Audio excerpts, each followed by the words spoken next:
عايزك تساعد كنيستك في أمريكا. Go to America. The land where money grows on trees, right? هرجع بقى لأمريكا، البلد اللي فيها الفلوس على الشجر. Some of you thought that when you were living over in the Arab country. كتير من حضراتكم كان عنده الصورة دي لما كنتوا في البلاد العربية، صح؟ If I could just go to Canada. لو هروح I كندا. just go to America. ولا أروح أعيش في أمريكا. All my problems will go away. كل مشاكلي هتتحل. No, we have problems here. وبعدين بقى عندكم مشاكل هنا. مظبوط.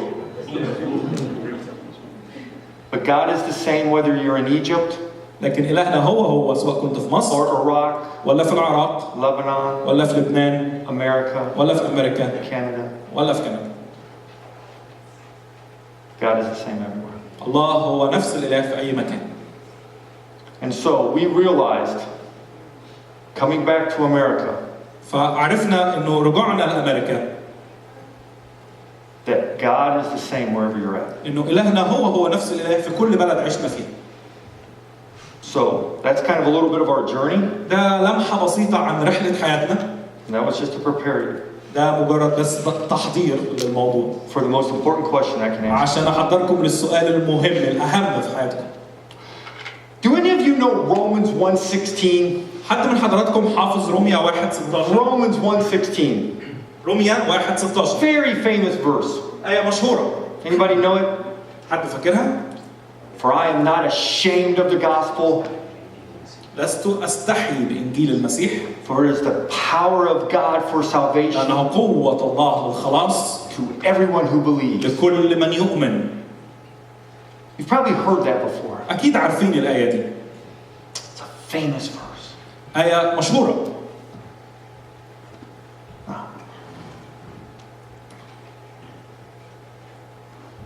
Have you ever heard that verse before? حد من حضراتكم سمع الآية دي قبل كده؟ طبعا. Now, let me tell you what living in the Middle East taught me. خليني أقول لكم شوية حاجات اتعلمتها من حياتي في الشرق الأوسط. And what my wife and I's ministry is based on. واللي بنينا عليه أو الأمور القاعدة اللي بنينا عليها خدمتنا أنا وزوجتي. I loved living in an Islamic context. أنا بحب أعيش في الدول الإسلامية. So you grew up in it. أنا عارف إن أنتوا كبرتوا فيها. I didn't. أنا ما كبرتش هنا. I'm 40 years old. كان عمري 40 سنة. Don't speak a word of Arabic. ما بعرفش ولا كلمة عربي. And here I am in Skindere. وفجأة انتقلت الإسكندرية ما أعرفش أي حاجة. Hey there. I grew up in Ohio in America. أنا كبرت في أوهايو في أمريكا. It's on the other side of Lake Erie. على الناحية الثانية من الليك. I know about snow. أنا بعرف فاهم الثلج. In Ohio, I never grew up with Allah Akbar. أنا عمري ما سمعت الأذان في أي مكان في أوهايو.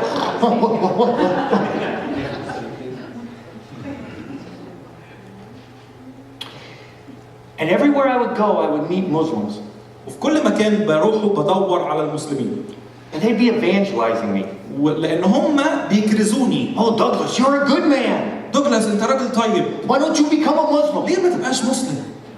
And I would ask Muslims, what do I need to do to become a Muslim? فبسأله مشاهدة طب إيه اللي لازم أعمله عشان أبقى مسلم؟ And they would give me their gospel. ويبدأ يقدم لي رسالة إنجيله. And it got me thinking. وده يخليني أفكر. Because whether I'm in Egypt, سواء كنت في مصر or if I'm in Tampa, ولا في طنبا or if I'm in Pakistan, ولا في باكستان. I travel all over the world. أنا سافرت كل الأماكن في العالم. This year I've been in Papua New Guinea. السنة دي أنا رحت أوغندا. موزمبيق. India. الهند. Sri Lanka. Indonesia. Let's see. Nicaragua. Where else? Lebanon. Yeah, Lebanon. Twice. Baraka Dane. And if I meet a Muslim, وفي كل مكان كنت in any of those countries, في أي بلد من اللي أنا قلتها لكم. and I asked them, وسألته. what is your gospel? قلت له إيه هي رسالة دينك؟ What is the message I must believe in order to go to Jannah? إيه الرسالة اللي لازم أقبلها عشان أروح الجنة؟ Wherever I go, في كل مكان رحته. they give me the same answer. عندهم نفس الإجابة. Do you know it? عارفين إيه هي الإجابة؟ لا إله إلا الله محمد رسول الله. مظبوط؟ صح؟ say it 3 times, believe it in your heart, قولها 3 مرات، آمن بيها، in front of witnesses, and you become a Muslim. وتقولها قدام شهود، أنت كده خلاص مسلم. مظبوط؟ Never. It got me thinking. وده خلاني أفكر. And one day I was reading a passage. وفي يوم من الأيام كنت بقرأ مقطع Galatians chapter 1. في غلاطيا إصحاح 1. Galatians chapter 1. غلاطيا والإصحاح الأول. Verses 6 through 9. من آية 6 لآية 8. Listen to this passage.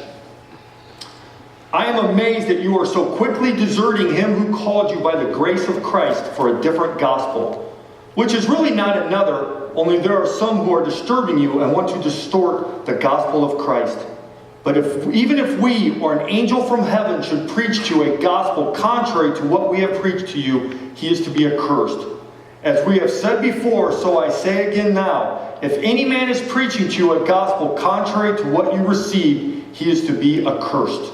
أنا أتعجب أنكم تنتقلون هكذا سريعا عن الذي دعاكم بنعمة المسيح إلى إنجيل آخر، ليس هو آخر غير أنه يوجد قوم يزعجونكم ويريدون أن يحولوا إنجيل المسيح، ولكن إن بشرناكم نحن أو ملاك من السماء بغير ما بشرناكم فليكن أناثيما، كما سبق فقلنا أقول أيضا إن كان أحد يبشركم بغير ما قبلتم فليكن أناثيما. So starting 10 years ago, فمن 10 سنين I've been giving exams. ابتديت أدي امتحانات. طبعا أنا أستاذ. I've done it everywhere. ففي كل مكان عملت هذا الامتحان. I've done it in churches, في الكنائس، in seminaries and في Bible كليات colleges, اللاهوت ومعاهد اللاهوت، Sunday school classes, في دروس مدارس الأحد، pastors' conferences, في مؤتمرات الرعاة، mission conferences. وفي مؤتمرات المرسلين. Anywhere I can get a group of Christians. في كل مرة بقعد قدام مجموعة مسيحيين And I ask them this question. واسألهم نفس السؤال ده. Muslims know their gospel. المسلمين عارف ملخص رسالته. We have a gospel. وإحنا عندنا رسالة. In fact, Paul says if an angel from heaven should come preaching a different gospel, let them go to hell. وهنا بولس بيقول لهم لو جالكم حتى ملاك من السماء بيقول عكس اللي احنا علمناه لكم فاجعلوه أناثيما، هالك. He uses very strong language here. بيستخدم لغة قوية هنا. So I have a simple question I want to ask you this morning. فأنا كنت بسألهم سؤال بسيط وحابب أسأله لكم النهاردة. The most important question I can ask you. أهم سؤال ممكن أسأله لك. Don't answer out loud. ما تجاوبش بسرعة. Because I don't want to embarrass you. لأني مش عايز أحرجك وأقول لك إنك جاوبت غلط. But it's simply this. لكن سؤالي هو What is the gospel? ما هو الإنجيل؟ What is the gospel? ما هو الإنجيل؟ We always talk about the gospel. احنا دايما بنوعظ عن Preach الإنجيل. the gospel. بنوعظ بالرسالة. Believe in the gospel. بنآمن بالرسالة. But I tell you right now, brothers and sisters, لكن أنا بقول لكم دلوقتي if I would ask you all to write down what is this لو gospel, أنا عملت لكم امتحان وخليت كل واحد يكتب تعريفه للإنجيل في ورقة، there would not be unity in this question. مفيش ولا اتنين هيتفقوا على إجابة واحدة. Never once ولا مرة جربت in ده. 10 years, في 10 سنين hundreds of times, مئات المرات I have given this question. اديت الناس الامتحان ده. And almost always I ask them to write down the answer. كل مرة كنت بقول للناس اكتب إجابتك بشكل منفصل. Never once ولا مرة have I seen unity شفت ناس بيكتبوا نفس الإجابة and agreement on what the answer is. أو بيتفقوا على إجابة واحدة للإنجيل. مش ممكن. مش ممكن. How can this be? The one thing as Christians we are supposed to unite on.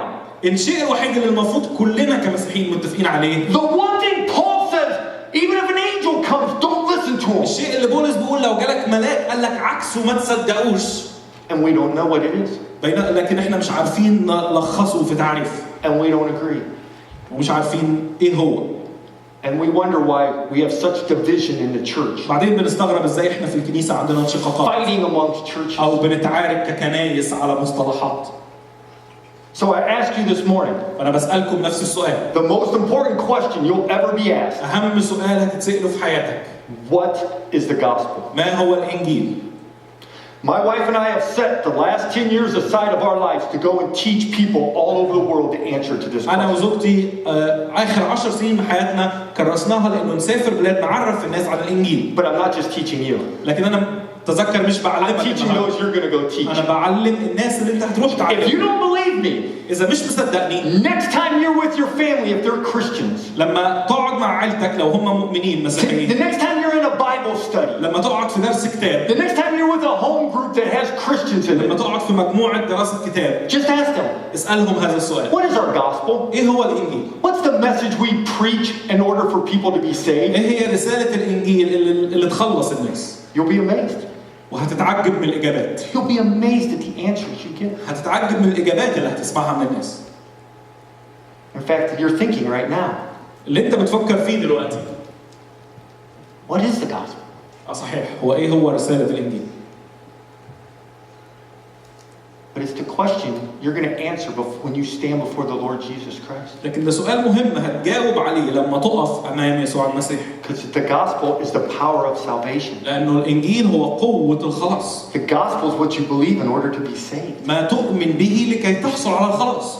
Don't you think it's a good question to ask? ما تعتقدش معايا إن ده سؤال مهم إنك تسأله؟ Do you want to know the answer? عايز تعرف الإجابة؟ See why this is so important? أقول لكم ليه ده مهم؟ I love being a pastor, don't you? Yes. People are always coming up and asking us questions. الناس دايما بتيجي للرعاة تسألهم أسئلة. I get it all the time. Which is the right way to be baptized? إيه أتعمد إزاي؟ Do I dunk them? أنزل في المية؟ Do I pour? ولا أكب مية على نفسي؟ Do I sprinkle them? ولا بالرش؟ Let's fight. خلونا بقى إيه نتعارك بقى نتجادل. When should we baptize? إمتى المؤمن Do يتعمد؟ we baptize babies نعمد الأطفال or wait till they're a believer? ولا نستنى لما يكبروا؟ Let's fight. نتعارك. What do you believe about eternal security? إيه اللي بتؤمن بيه بالخلاص أو الضمان الأبدي؟ Can you lose your salvation? هل المؤمن بيخسر خلاصه؟ Oh, let's fight. تعالوا بقى نتعارك على الموضوع ده. Let's talk about the end times. تعالوا بقى نتكلم على نهاية الزمان. When Jesus is coming back.